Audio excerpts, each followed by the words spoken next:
ქართველ ხალხს ჩვენ გხედავთ, გისმენთ და თქვენს გვერდით ვდგავართ. And we stand with you.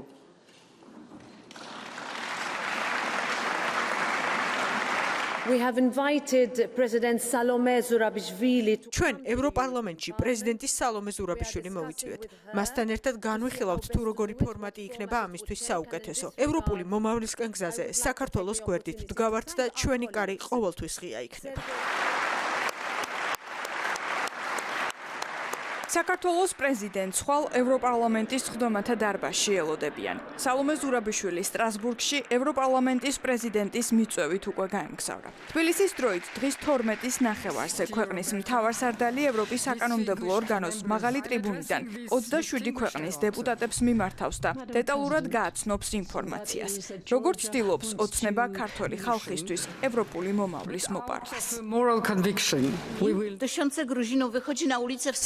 საქართველოში დემონსტრაციები მიმდინარეობს სლოგანით გაიღვიძე საქართველო. მე კი ვამბობ, გაიღვიძე ევროპა და დადექი დემონსტრანტების გვერდით. საქართველოს საკითხი ევროპარლამენტში დღესაც აქტუალური იყო. ჩვენს ქვეყანასთან დაკავშირებით ევროპის საკანონმდებლო ორგანოში საგანგებო დებატები გაიმართა, სადაც სხვა დეპუტატებთან ერთად სიტყვითის პოლიტიკოსებიც გამოვიდნენ, რომლებიც მრავალპარტიული დელეგაციით რამდენიმე დღის წინ საქართველოში იმყოფებოდნენ. ევროკავშირის აღმასრულებელი სტრუქტურების მიმართ მათი სათქმელი ერთია. ქმედებების დრო მოვიდა და ევროპა ქართველი ხალხის გვერდით კაფიოდ უნდა დადგეს.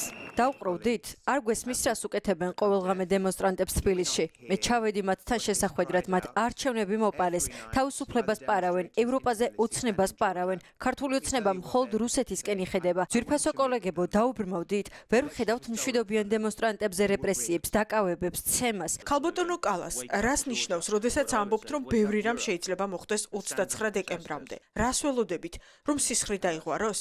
რომ პრეზიდენტი ზურაბიშვილიც ისევე დააპატიმრონ, როგორც პრეზიდენტი სააკაშვილი დააპატიმრეს? თქვენ თქვით, რომ სანქცირებული ადამიანების სია უკვე მზადაა. მაშ რაღაც ველოდებით. ჩვენ გვეძინა 2008 წლის ომის დროს, მაგრამ მაშინ ევროპის ღირსება და საქართველოს დამოუკიდებლობა პოლონეთის მაშინდელმა პრეზიდენტმა ლეხ კაჩინსკიმ გადაარჩინა. ჩვენ უნდა ვიმოქმედოთ დაუყოვნებლივ. ჩემი ჯგუფის ევროპის სახალხო პარტიის პოზიცია ნათელია. საპარლამენტო არჩევნები მოპარული იქნა. საქართველოს დასახმარებლად სხვა გზას ვერ ვხედავთ თუ არა ახალი არჩევნები. სალომე ზურაბიშვილი არის ერთადერთი ლეგიტიმურად არჩეული პრეზიდენტი მანამდე, ვიდრე ახალი არჩევნები ჩატარდება. ჩვენ მოვუწოდებთ წევრ სახელმწიფოებს დაუწესონ სანქციები ინდივიდებს, რომლებიც პასუხისმგებლები არიან არჩევნების გაყალბებასა და მშვიდობიანი მოქალაქეების წინააღმდეგ ძალადობაში. დაჟინებით მოვუწოდებთ სახელმწიფოთა მეთაურებს, წევრის სახელმწიფოების მინისტრებს ჩავიდნენ თბილისში ევროპული ქართული მისიით. მოდი ვაჩვენოთ მათ, რომ ევროკავშირს მოქმედება შეუძლია ამ საჭირო დროს. მოდით დავაწესოთ ნამდვილი სანქციები მათზე, ვინც ზეწოლას ახდენს საკუთარ მოსახლეობაზე.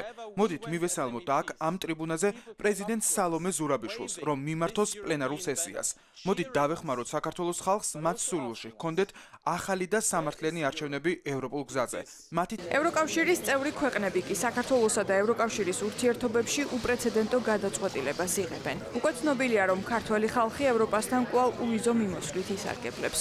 არალეგიტიმური ხელისუფლების წევრებსა და დიპლომატიური პასპორტების მფლობელებს კი სავიზო რეჟიმი უწესდებათ. საქართველოს არალეგიტიმურ მთავრობას ასევე უწყდება დაფინანსება ევროპული ფონდებიდან. გადაწყვეტილება ამის შესახებ ევროკავშირის საგარეო საქმეთა მინისტრების შეხვედრაზე მიიღეს, სადაც 27 სახელმწიფოდან 25 ასევე ემხრობოდა ოცნების რეჟიმის ლიდერების პერსონალურ სანქცირებასაც. თუმცა ამ ეტაპისთვის ინიციატივა პრორუსი ორბანის უნგრეთმა და ფიცო სლოვაკეთმა დაბლოკა.